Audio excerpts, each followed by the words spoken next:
Mayong aga sa tanan mga kauturan ko kay Jesucristo. Updi ninyo ako karon sa pagpamalandong naton sa santos nga ebanghelyo nga ginkuha gikan sa ebanghelyo ni San Juan. Kapitulo 14, versikulo 7 tubtub 14. Karon nga adlaw aton man niya ginasaulog ang kapistahan ni Senyor San Jose Obrero. Sa aton santos nga ebanghelyo, si Jesus nagsugod sa pagsiling. Ang nakakilala sa akon, nakakilala man sa amay. Ini siya nga dinala ni Jesus, nagapakita sang ilang koneksyon nga duha sang amay, sang ilang relasyon. Sa Jesus ginasiling nga amugid ang perpekto nga refleksyon sang gugma sang Dios kag sang iya nga kaluoy. Paagi sa pagkilala naton sa iya, makilala man naton ang amay.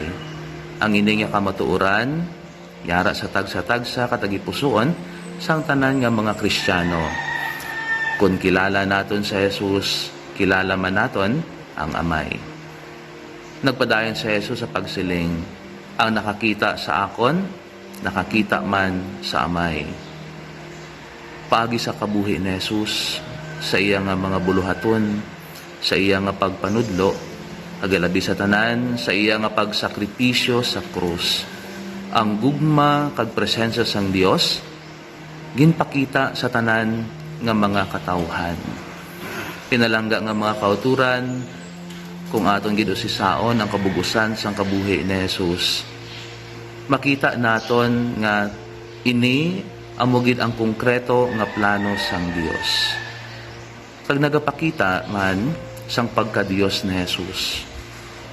Kita nga mga Kristiyano ginaagdaman karon nga kung tani sa aton man nga pagkabuhi tungod kay naga-claim kita nga kilala naton sa Jesus kag nagatuo kita sa iya, tani nga kita man hindi man perpekto pero mangin refleksyon ni Kristo sa tanan nga mga tawo.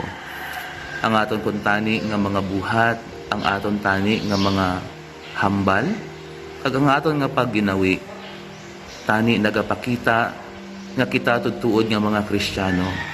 Silingon nga initanan na sandigid sa mga pagtulunan ni Jesus. Kag ang aton mga pagginawi, makita man nga ini na base sa mga pagginawi ni Jesus. Kay kung isa kabudlay nga nagaklaim kita, kilala ta si Jesus, kilala ta ang Dios. Pero hindi makita sa aton nga pagkabuhi, kag hindi man makita sa aton nga pagginawi. Gani agud nga mahimo naton ina, kinahanglan naton nga mas padalumon ang aton nga pagkilala sa aton mahal nga Ginoong Jesucristo. Silingon, magbasa kita sang iya nga kabuhi sa santos nga kasulatan, magsimba kita perme, kag ilabi sa tanan magpangamuyo. Kabay pa ang aton kabuhi bilang mga Kristiyano, mangin matudtuod man nga refleksyon sang aton Ginoong Jesucristo, agud nga makilala sang iban nga mga tawo si Ginoong Jesus pagi sa aton, kag sa sinaman sa aton mga binuhatan, makilala man sang iban nga tawo ang Dios nga Amay.